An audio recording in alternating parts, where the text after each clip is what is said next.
Oh, hello everybody, and welcome to F1 2016. And as usual, is the Failcast, where we will reverse ourselves back down that grid from whatever qualifying we start at, even if it is the penultimate row. As ever, here is Mr. Esteben with us, Mr. Definitely Zero. How are you doing, sir? Buenos dias. Doing absolutely awesome. I've got my blue flavored energy drink. I really can taste the blue. Um, and we've been on, like you alluded to there, we've been on a really good run of form in terms of qualifying. It's just a shame that, the rules of the show dictate that we have to absolutely screw it up in the race without fail. The only thing that doesn't fail is the failure. Exactly. That should be our new tagline. Although, that said, I am currently ninth in the Drivers' Championship. You are. I was just looking at this because I'd completely forgotten where we are score-wise, and admittedly, it seems that Melbourne. Should we just pretend that was a non-championship race since the scores didn't say for some stupid reason? Yeah. No, we didn't get points there anyway. It's the others it messes with. Yeah. And yeah, you are kicking some pretty hairy balls there, and I'm trailing way down. And 18 drivers have scored points, so it's clearly been a completely topsy-turvy, nutty season so far. Just want to add, I'm in front of Max Verstappen, lol. Are you? Ruffle, lol. Yeah, he's only got 9 points to my magnificent 10. He's Oh, but a Christ! Well, screenshot that. I love that. Superb. Right, well, let's dive into España and get ourselves going. How do you How are find you this feeling? track? Oh, well, since we asked that at the same time, I'll just go first anyway. After you. To be honest, it's a track that I've not necessarily struggled with too badly. Oh God, what tyres to take? I'm gonna take. I don't know. I'm gonna take softer. So balanced. It's a track that actually historically I've not necessarily been utterly terrible at. I've always struggled with the faster corners in Sector 1, but then Sector 3 I've generally been quite strong, so it tends to even out over the course of a lap. This time though, I've actually put some work into the setup, and I'll be interested to see how our setups compare again, considering particularly, and I'm glad we started doing it, sort of the last 3-4 rounds where we've been directly comparing setups, and with our performance being unusually strong, it's interesting to see how we like our cars set up differently. And I find it very interesting that what you described as your strengths and weaknesses on your lap are the complete role reversal of what my strengths and weaknesses are on this lap as well. So, because I hate Sector 3, I can't get it right at all. So, whereas Sector 1, I can normally do purples. So, to be fair, I would like to throw out there that I believe that historically you've always been the faster of us through high-speed corners. So it makes some sense to me that you would be in that position. Shall we compare setup rules? yes, let's do that. Right then. So I am running 7.5 on the wings. 4-4. 72.70 on the differential. 73 apiece. Negative 3.1, negative 1.6, positive 0.11, positive 0.38. Oh, nearly similar. So negative 3.1 and then negative 1.4, then a 0.12 and a 0.41. Suspension is 7.66755. 547766. We're in the same ballpark. Yeah. Quite a lot of brake pressure for me, 82%, Ooh. and the brake bias is 57%. Now I'm 75 on brake pressure, and I'm usually 62 on front brake bias, but I've got it down to 60 for some reason on this one. 22.6 in the front tyres, 21.1 psi in the rears, Bang on. and a weight distribution of 8, the classic. Ah, I'm 6. Okay. Interesting. Well then, mon ami, I am going to reduce my fuel load for Quali. I think that will do. I can deal with that. So then, my friend, shall we get Let's into dance. some real F1 action? Because obviously we've just come out of watching qualifying.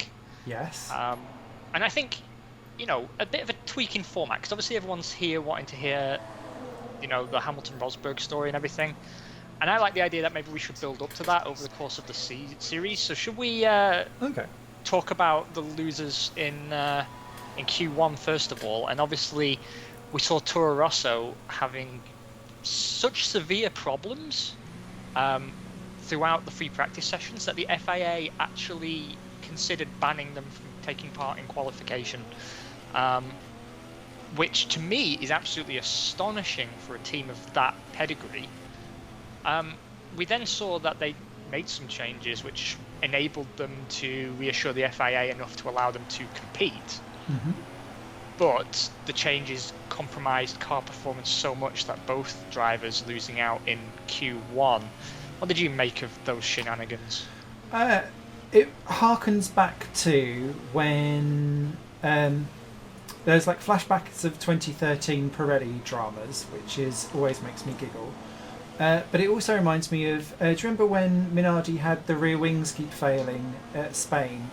Or front wings, sorry, and then they had to withdraw from that kind of thing. And Toro Rosso have been experiencing a high level of punctures for quite a while now, and they've just had like the one in practice, normally for Kvyat as well, just because he needs to rack up all the bad luck in the world, just to keep himself going. That's what he's there for, right? He's the shield. Yeah, he is the bad luck sponge, which is interesting. But yeah, I think after so many races, how can you still not know what the problem is? And I was wondering if it's something to do also with tyre pressures, because they've got recommended tyre pressures and all of this, that and the other. And wonder if they're doing something strange and weird with that. I know they said something about rims at the end of it all, but to me something structurally is a bit strange with that car. But well done for Kvyat actually in the session, because he'd only had about 8 laps all weekend and still managed to out-qualify Sainz, which was a good show. Yeah, I was going to say, out of all of it, it was interesting to see Kvyat actually have Sainz's number throughout that session. Something which I don't think any of us imagined, because especially when the car's having problems, you think he's going to be the one that actually really fails to adapt to it for some reason. Yeah. And I don't know why we've got this idea that he's a terrible driver, because we know that he's not. He's had some psychological problems. That's the best way to put it, I think. My setup feels terrible for some reason, and I'm slower than a horse. So are you half-arsing it? Kind of, but the other thing, of course, is that I've actually set this. My aim with this setup was to be kind to the tyres, and it is. It's very kind to the tyres, but it's just also not particularly fast. Hopefully this lap is better. Oh, well, that doesn't surprise me. What happened there? I tried to get around Palmer, who has blocked me all throughout Sector 3, and then he pits anyway. Ugh. Yeah, that's my complaint about the AI in this game. Normally they dive right out of the way, but for that one, for some reason, he just did not bother.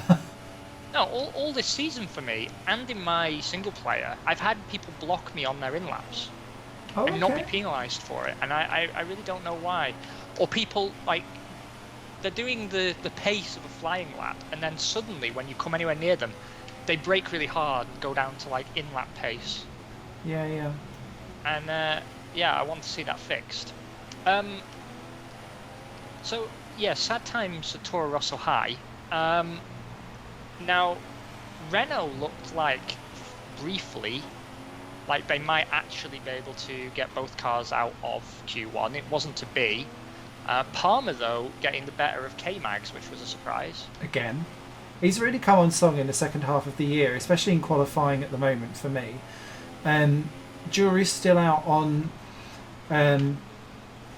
over a race pace, who's really the better of the two at the moment. But for me, I think what it shows is Palmer is a better year 2 prospect, and actually that helps me understand why Renault have kept him around. as opposed to K-Mag, who just hasn't quite done the jiggy jiggy for me out on track for a while because he's been so anonymous. Yeah, I don't know.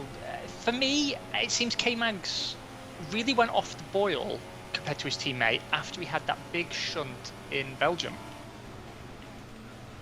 I don't know if you agree with that, but I mean, to me, that was a terrifying crash, and I wouldn't be surprised at all if that sort of... I've run out of fuel again. I'm such a fucking idiot. I've forgotten how to count. But for me, I wouldn't be at all surprised if it turned out that he just mentally hadn't come back from that accident. That's an interesting point, actually. I hadn't noticed that be kind of a tipping point, but now that you've mentioned it, there is definitely like a watershed moment, isn't there? Did you see that, Nazza? That's called getting out of the fucking way. Thank me later. Segue. segue. Yeah, let's talk Sauber for a moment. Not the qualifying anyone wanted to see. Nazza getting the better of Ericsson for only the 9th time this season. It does seem that, for the most part, Ericsson's had Nazza's number across every session, but Nazza's had a bit of a resurgence in the last 2-3 rounds of the season. Do you think he's got any chance at all of staying in the sport now? Definitely not at Sauber, and I think it will depend on where Wehrlein ends up, because the current talk of the paddock is he's off to Sauber, which to me is a bit like when Hulkenberg was like, yeah, I'm going to leave Force India and join Sauber. Why would you do this? So it seems a bit strange for me, and not necessarily good. But I don't know what else his sponsorship brings if Banco de Brazil is withdrawing their support from Sauber. Now, I suppose the way how that for me is that statement was housed was, we're not withdrawing our sponsorship from NASA or Formula One necessarily. It was we're ending our partnership with Sauber. Wow, that was a weird, stupid spin, Smithy. And that's open to interpretation of I could pop up in a manner, depending on what their sponsorships are, because they're obviously changing hands as well, but we'll get to that in a sec. Yes, we will. For me, I think Nazza is good enough for F1. I don't know what the hell's gone on with him this season. Yeah. I'm a little bit surprised that Banco de Brazil was so anti-Sauber. I don't know what they could have done. Because, you know, you'd think they would refuse to sponsor the driver anymore rather than the team. Yeah. Because the team only gets a sponsor by virtue of employing the driver. It's not an actual deal with the team itself. Yeah. Whether they feel that Manor is a better place for their client to be, as it were. Wow, what the balls is going on here, Wehrlein?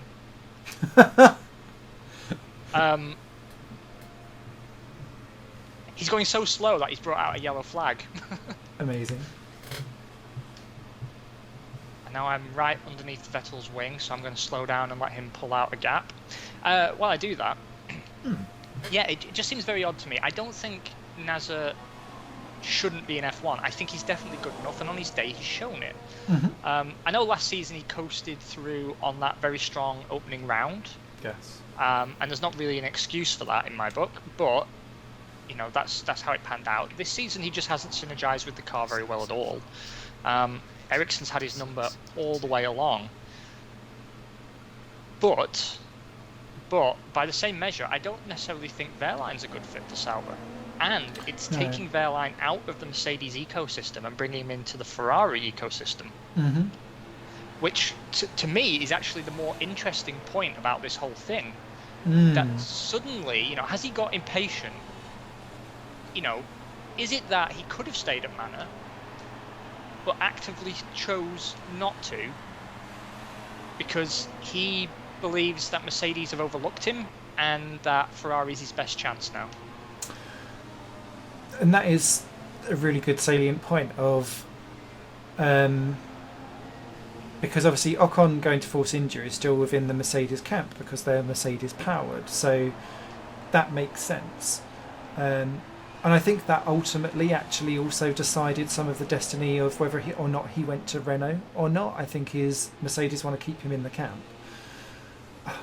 It's difficult because for me, Verline fits in with Manor for a second year, and there's nothing wrong with staying there for a second year because we all know when Manor were more Ferrari based, that it was 2 years for Bianchi, and then where he would have went from there, it was kind of already planned out that it was still within a Ferrari environment. Yeah, he was supposed to be a Sauberman, right? Yeah. And I always find it interesting when people get freed up from their own testing stuff. Good lap there, 6th place. Nicely done, mate. Thank you. Trapped me by a second. Oh, and you're a purple in Sector 1.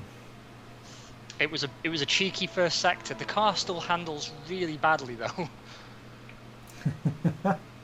I'm spending a lot of time off throttle for some reason. I am actually. I don't know. I don't feel comfortable in 13th. I'm going to go again. Actually, that's a good point. What's the weather like? Well, as I'm on an in-lap, unless I miraculously improve in Sector 3, which I don't see as likely, I can take over talking duties while you line yourself up for a fast lap. And because the benefit for me actually was that you were talking through most of my fast lap, and it actually makes it a lot easier to be quicker.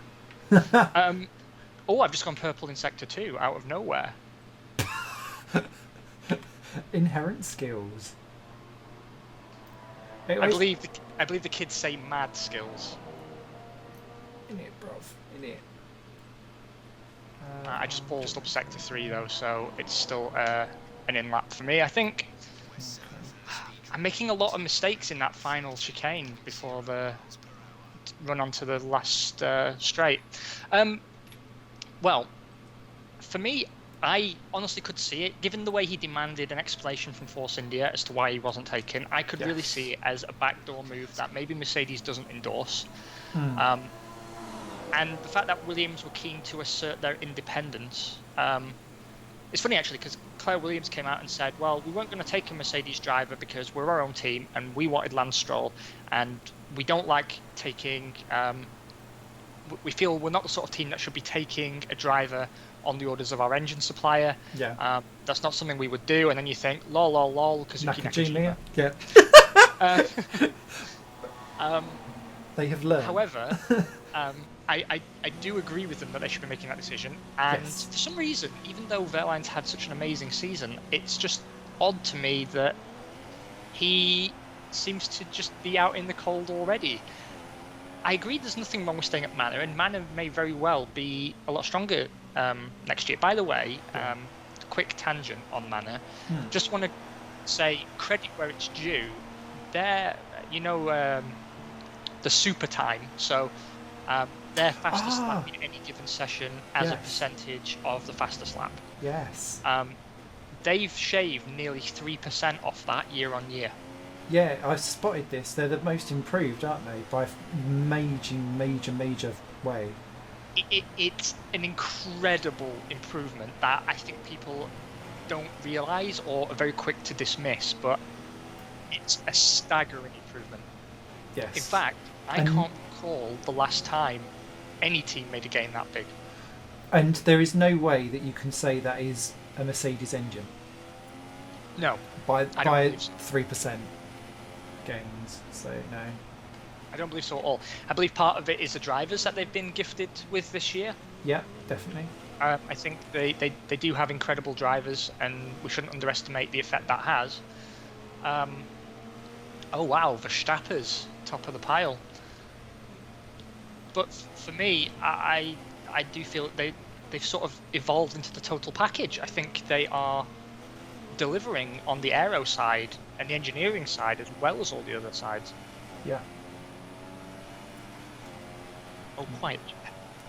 Completely agree, sir. Completely agree. But somehow I do feel that him staying at Manor might not do his career the biggest service. And I do wonder if he might not be better moving to a different series and then trying to come back. You know, almost like a Nico Hulkenberg, except actually being active in a different series rather than just being a reserve driver.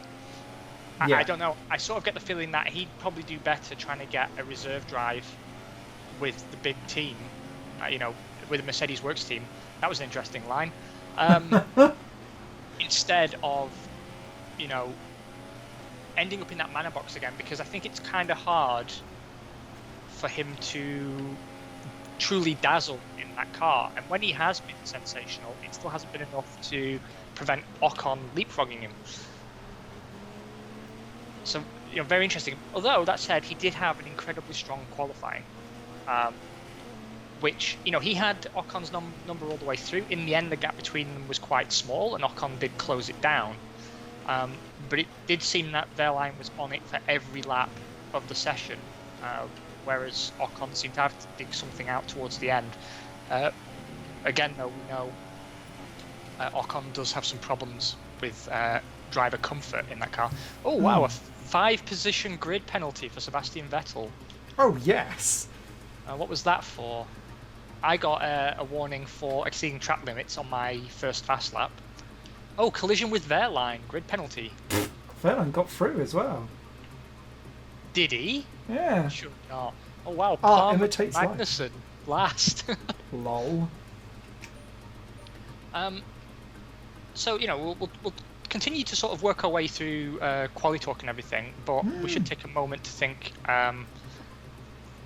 you know, the Manor seats now, given that the car seems to have begun to close down the gap, and given that I think next year they really will be in there with the rest of the other teams. Yeah. Do you feel that them missing out on 10th position this year, given that they're in talks with a new potential majority shareholder, do you think they're in a position where they need to seek out a high-paying pay driver, or do you think they can do kind of what they did this year and use the money they earned from gaining that 10th position first time round to sort of enable them to have some talent behind the wheel? And of course, you know, they get it at a reduced rate because of their engine supply, but they still were paying those drivers. Do you feel that a pay driver is necessarily a necessity, and might that preclude Nasser from actually just walking into a seat that arguably he's qualified for? That's a really good point. And I suppose for me it's, who the hell is this investor, and from what angle are they coming from? Because if they are Audi or someone like that, I don't know, let's just be making shit up, but if it's someone that's already got ties to other series, that would be really, really interesting. If it's someone who like Lawrence Stroll-esque, where they've got enough money to pump into the team, like Jordan King's was in FP1 doing testing for Manor. His dad is clearly a very wealthy person, since he is royalty. So you kind of think, well, what does that open up? And I don't know, that I think they would go purely on talent if they were still 10th. I suppose for them it's also about a transition period of, we know we need that 10th back. Can we afford to go for 2 talented guys to get that 10th back? It. Yeah.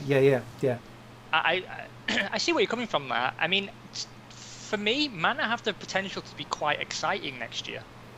Yeah, especially with their new technical staff. And I don't know if they're brought in enough time to make sure that they can do enough. I don't know in time, but yeah. And just to put it in context for everybody who might not be grasping the gravity of what they achieved this year compared to the year before, if they made a similar improvement year on year, then they would be fast enough to win Grand Prix this season.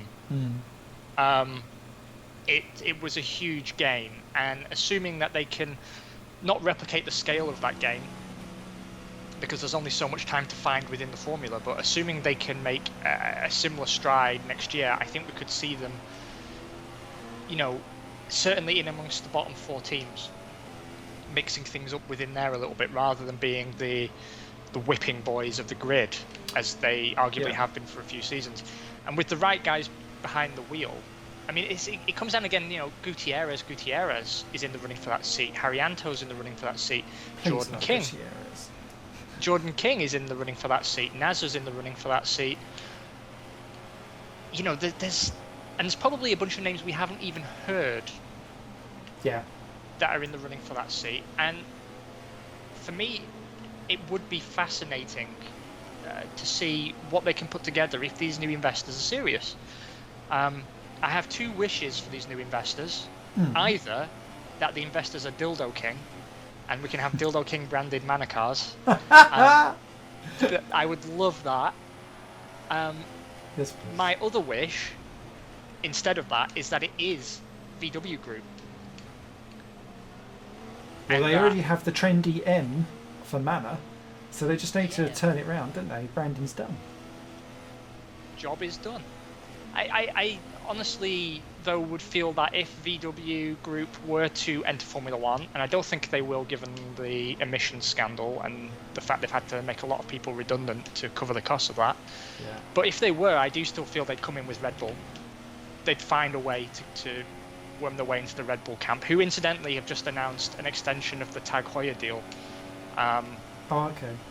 Which, again, that's never really been made totally clear, because my understanding was that Tag Heuer were getting development tokens and that Red Bull were using a Renault engine, but they could develop it for their own cars. But I don't know if that's actually what's happened in the end, or if they're just getting the upgrades that Renault develop and slapping Tag Heuer labels on them. No, I don't know. It's so cloak and dagger, that whole relationship. Which you kind of think that if they do really well, they can't then go, ha! It was Renault all along. Ta-da! So Renault kind of like lose out publicly, no matter what happens, and no one's going to be like, oh yeah, watch company made fantastic engine. It's a bit of a weird one for me. I always saw it as a 1-year stopgap deal. I really didn't believe it was possible for them to go on, but it turns out that the Renault's actually improved enough that they actively want to stay with them. But I guess relations are so bad with Renault that as long as they're in this deal, they're going to continually rebadge that engine as something other than a Renault. So who knows? Dildo King? Red Bull Dildo King? It would be good. I really would love to see that. I think it'd be brilliant. And a bit of yellow and black like the Renault. Aww.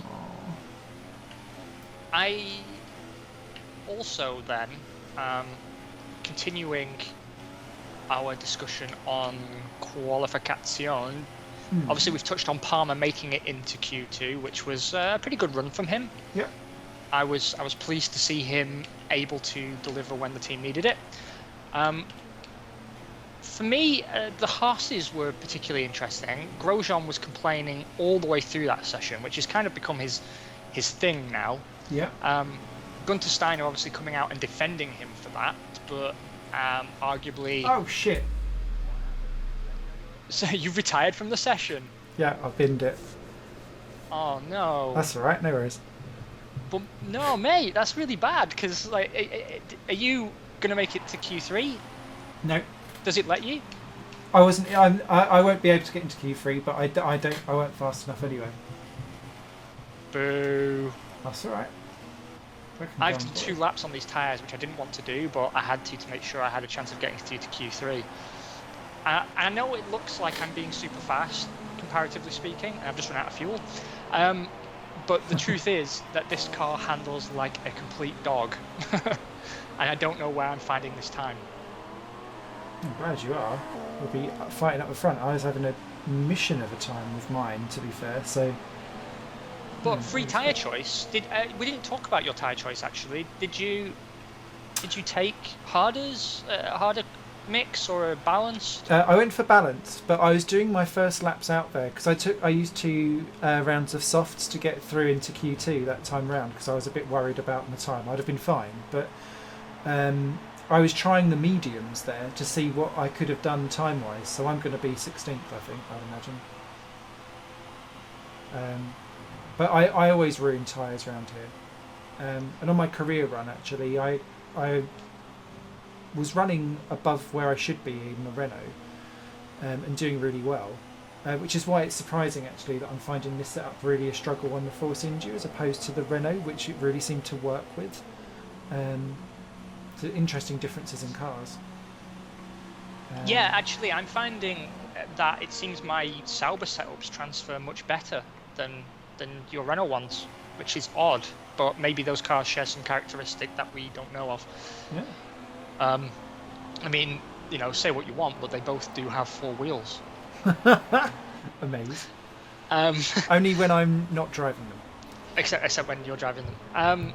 To be fair, though, this has been the story of our season, right? That Quali has been our strong point, and I do wonder if maybe you're going to bring it all back in the race now because of this. Like you could start on the hards, get your stint on the hards out of the way, stay out super long, and as long as you stay within sort of hair stroking distance of the rest of the field, when we all come into pit, you're through, and you can arguably undercut quite a few cars. I'm afraid it's boring times because I ain't going out again. That's all right. I'm watching Bottas at the moment, so that's all good. Yeah, let's both do a bit of watching while we continue to talk. Yeah, I want to talk about Haas.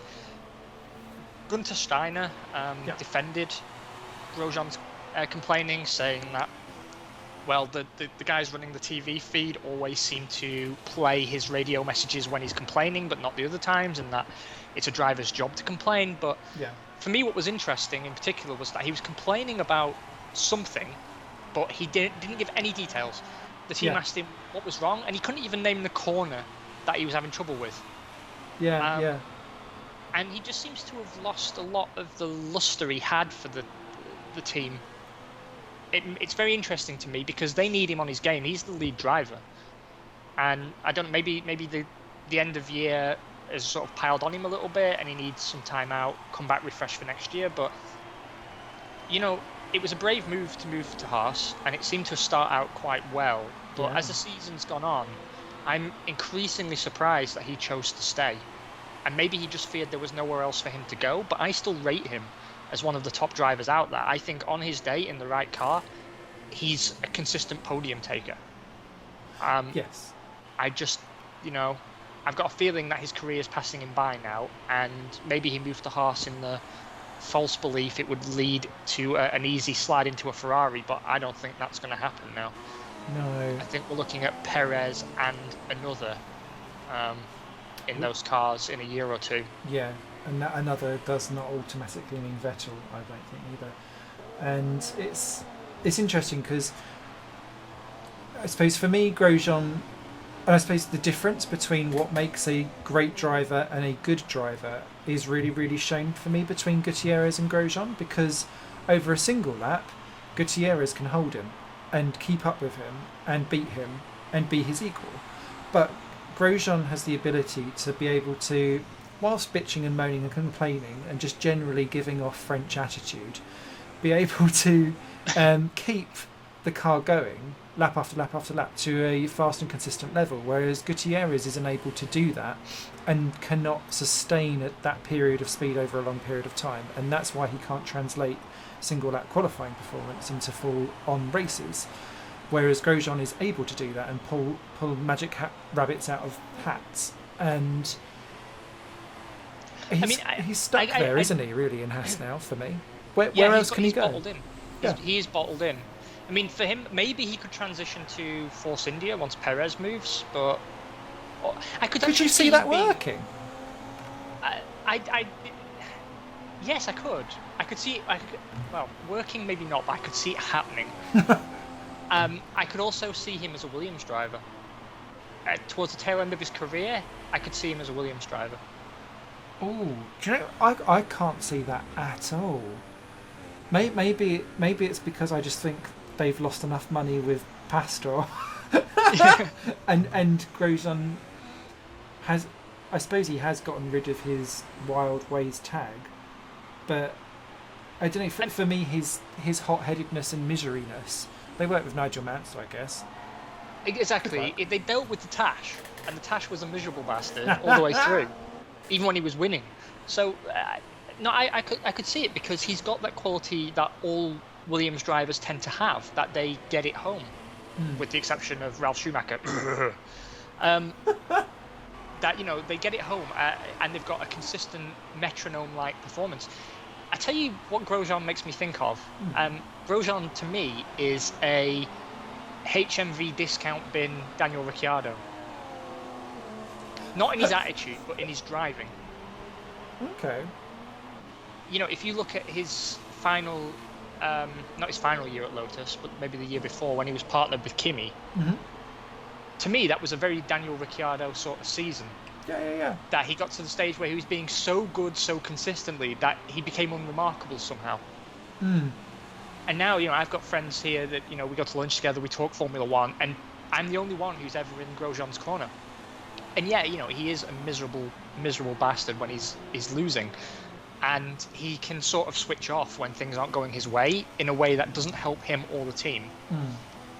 But even when he is miserable, he is, again, that sort of consistent metronome of performance that, you know, him being underwhelming this season, I lay 90% at the door of that car. I don't think it's anything to do with him. Even when he's miserable, he drives quite well. Yeah. For me, it's that, particularly the braking issues he's had. And given, you know, I give him credit where it's due, the fact that he's got into Q3 on occasions since the car has developed an alarming problem of trying to kill him shows to me his quality, because that would psych a lot of drivers out. The idea that when you go to brake, there might be nothing. The brakes might just shatter. And when it's happened several times, it's very easy to say, well, I ain't pushing because I'm not going to kill myself for you bastards. But he didn't do that. And I think he doesn't get the credit he arguably deserves. Right, and he killed him on the way to the grid in Brazil in little Mr. Soggy Land. I think one of the interesting things for me with Haas, and I didn't realise this until I read it, I think it was on Autosport, so read into that what you can, that Haas started developing their 2017 car before the 2016 season, because they'd already kind of sorted out their plans for this year already, and that could be equally amazing or equally oh dear. And my argument for that is because they don't know what's wrong with the car this year, so how do they know that they've not replicated the same problems again for next year, no matter how early they've started?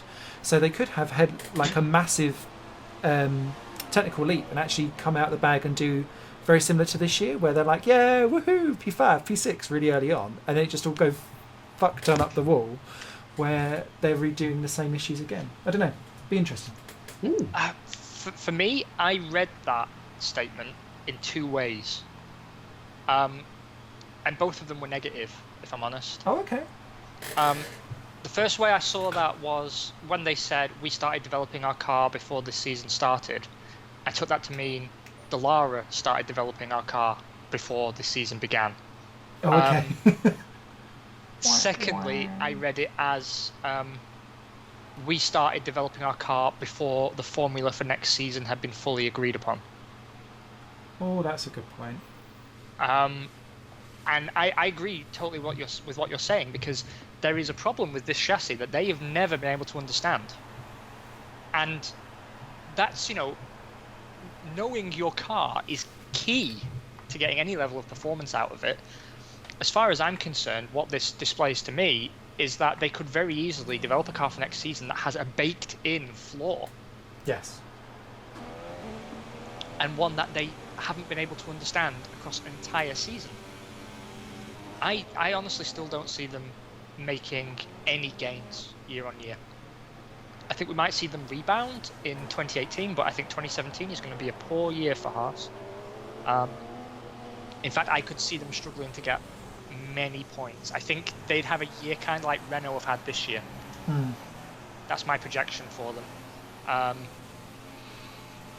Whether I'm being fair or not, I don't know, because, you know, I gave them a lot of shit when they came into the sport, saying, well, it's not NASCAR. But the end of the season has made me feel somewhat vindicated by that, because it has shown that their frame of reference is not Formula One. And I'm sure if there was a problem with their NASCAR components, they could understand it and correct it. But for some reason, for Formula One, they just don't have that technical know-how. I mean, the thing is as well that development of their car was outsourced to a large extent. You know, Rob Armstrong, I believe it is, designed on paper large elements of this year's car and then sent it away for Dallara to build using the Ferrari as a reference point. So of course, you know, once he's finished with this year's car, he's going to start on next year's car, but you know, because it's not his responsibility to design upgrades for this car. Yeah. And I sort of feel that they're setting themselves up to be hugely embarrassed if they think bragging like that is going to do them any favours, because I mean, to my mind, what's more worrying is that they don't seem to be aware of the cliff they face next year in terms of trying to improve. Because almost every team has that difficult second year. You had Stewart had it in '98, didn't they? Syntec and Pacific didn't survive theirs in '95. 40 went under '96. It's a real struggle to actually make a car that is better second time round because you don't have that massive run up to it. So exactly. I mean, let's not forget as well that they broke Formula One's rules regarding testing with this car because they weren't technically an entrant in the F1 Championship, so they were able to run the car unrestricted in the pre-season, which I think is why they were able to be so well set up for the opening rounds. Yeah. I think what we've seen in the latter part of the season has been a truer reflection of where the car is. I get the feeling that it's a pretty good qualifier, but in terms of race pace, it really isn't there. Truly F1. Yeah, and so I just don't see them making any gains at all next year. On the other hand, who I do see making a gain is probably Williams. I think we might see Williams Force India reverse positions again year on year. Yeah, and Williams actually jumping into Quali, Massa out doing Bottas, which was nice to see. Big old Felipe. Wasn't that touching in the Brazil thing? I was like, yep, salute you, sir. And I didn't expect that for him. I thought Button, with this now, it is my final race and all of this stuff, I thought he'd be getting a bit more of a fanfare, but everyone's so confused with what the fuck's going on with that. Everyone's like, you feel bad for him. I feel like he's being robbed of an opportunity, and I don't know if he's doing it on purpose or not, so that he doesn't have to admit the bow out. But in his last few interviews with Jensen, you can kind of... He reminds me of how Webber was, where you just know that he's just like, let me out of this fucking sport now. Yes. He's had enough. And so I still get where he's coming from. It's smart that actually, if Alonso just goes, God, this 2017 McLaren's a dog, I don't want to be here anymore, that he could well be called back in again. Although I think it's a bit disrespectful to give him sloppy seconds, considering his talent. I just feel like it's robbing him, and actually of everyone else, of being able to give him the send-off that he deserves after 17 years, you'd think. So it feels a bit weird, which I think is why everyone's just like, fuck it, cry over Massa, because we know that he's going. And that was great of what happened with him in Brazil. Ideally love him to outscore Alonso by 2 points or 3 points so that he gets back into the top 10 in the championship at the end. That would be a nice little way to end that. And I guess my shots for saying for sure in an interview that game will no longer be valid after this year because he was the worst offender. What the fuck am I going to do now? Now it's going to be shots for Bois for Kimi. I sort of feel that it's kind of hard to gauge how Button truly feels. Actually, I saw him in an interview today with DC, and he sounded well and truly fed up. And I'll be honest with you, I love that guy, and I wanted to see him be in F1 and do well. And he's a driver like Webber, actually, that I feel should have left the sport with more world championships than he had. Yeah. I think Webber deserved the. Fuel again. Yeah. I mean, that's why I'm able to. That's why I'm able to put it third, though. Okay. Because I'm running it a little bit too light. Yeah, wow. Yeah, for me, I really feel that Webber deserved the 2010 championship. Mm-hmm. Agreed. And I would have loved to have seen him win it. And for Button, I honestly feel that he should have been a multiple-time world champion. Easily a 2 or a 3-time world champion. I think he was definitely talented enough and fast enough. And he just never had the right car at the right time, except the Braun year. Mm-hmm.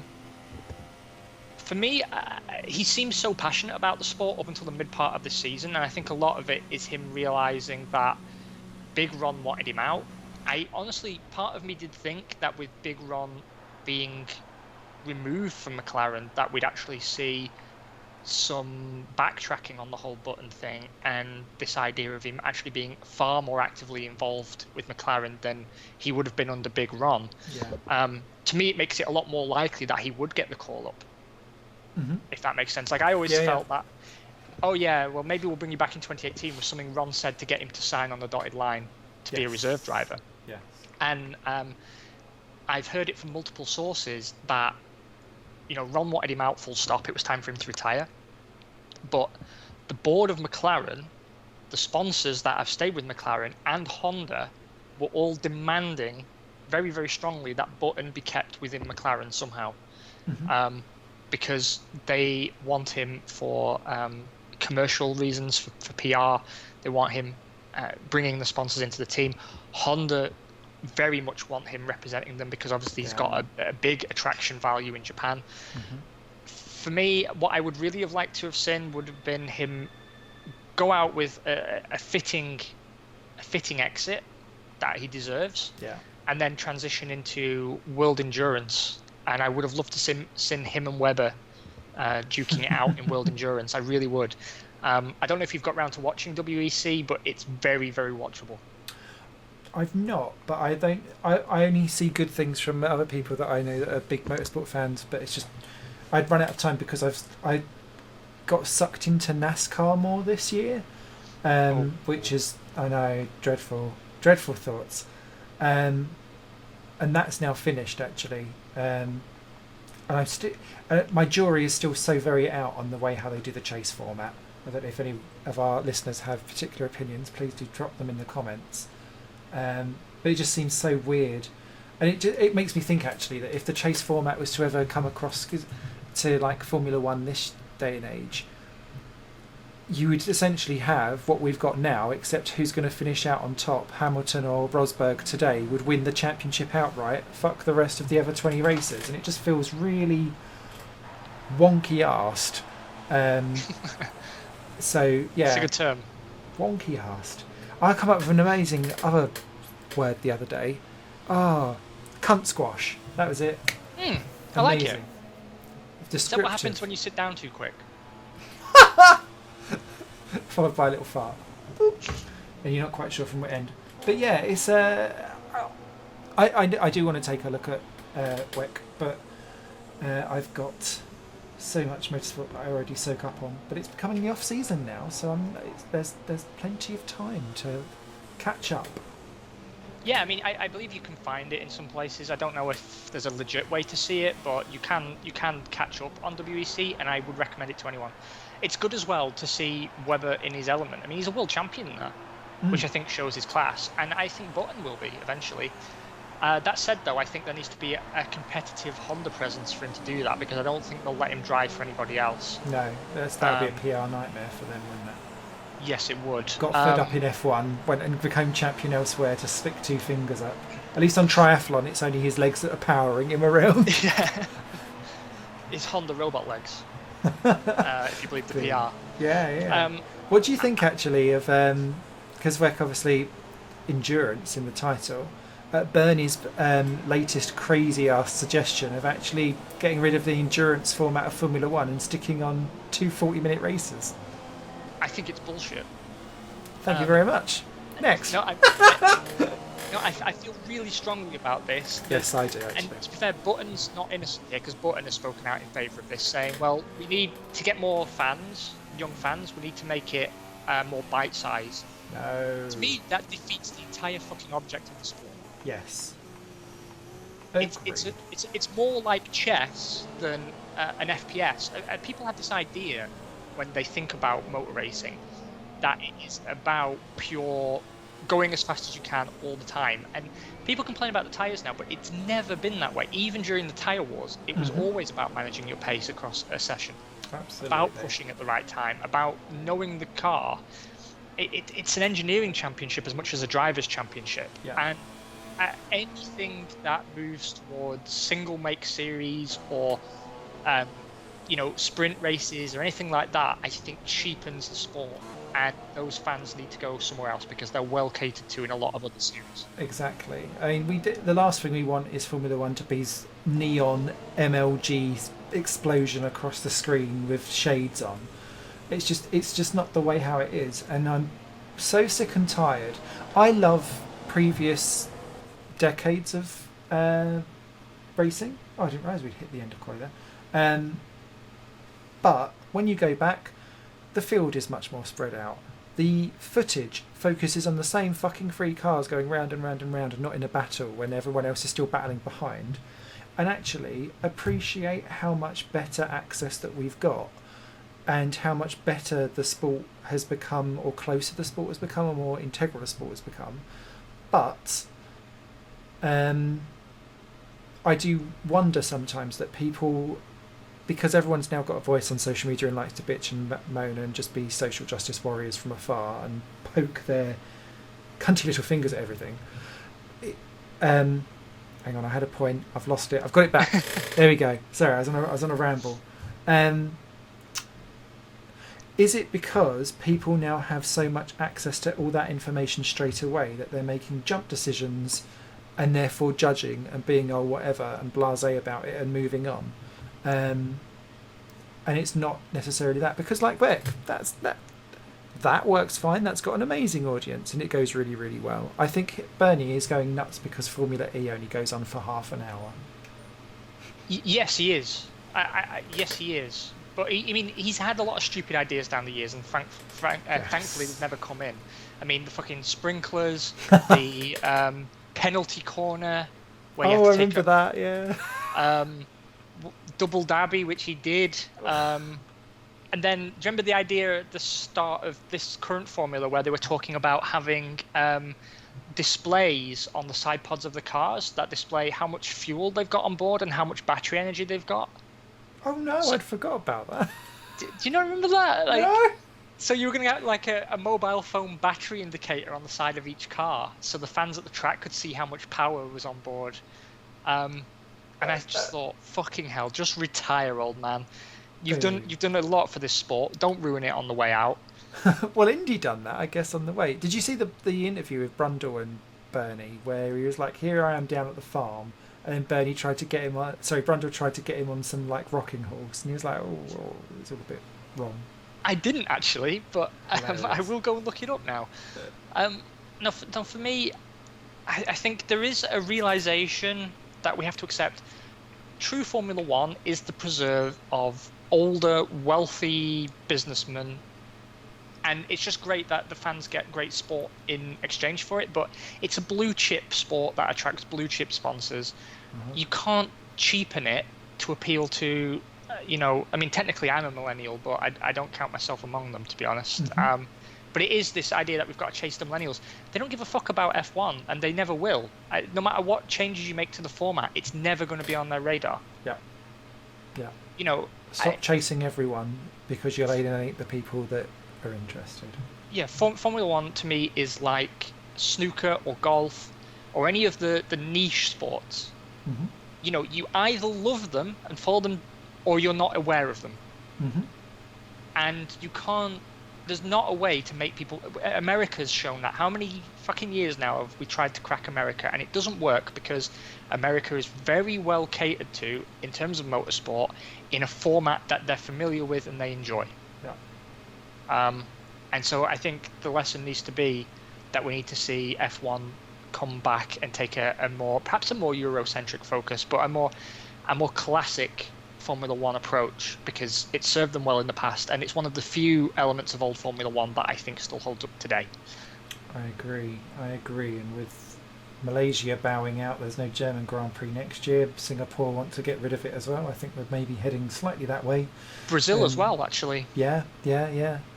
And with Liberty Media now involved, you can imagine potentially a second F1 race in America popping up somewhere. But I think that's chasing Dosh. I tell you what is being chased, though. P3 for you old schmoogle. I know. Done. It's unbelievable, isn't it? I'm clapping and everything. I'll squeaky chair it for you. That sounded a bit wrong, actually. Yeah. Wow. I was really pleased. My second lap was 6/10 faster than my first. Nice. So I still would have been fifth anyway, but really pleased with that. My qualifying has been really on it since I started putting, effort in. Anyway, I guess we should wrap this one up. Plow on, prepare for the next episode, where of course we'll be talking about the winners in qualifying, those in Q3, and it's our predictathon, is it not? Yes, and because this will be going out after the championship has been decided, you can all get your popcorn and your drinks ready because you'll be taking shots for everyone that we fuck up. Till next time, everyone, you take care, and Taco and Co. will see you soon. Bye for now. Pip pip. Pip pip. Like it.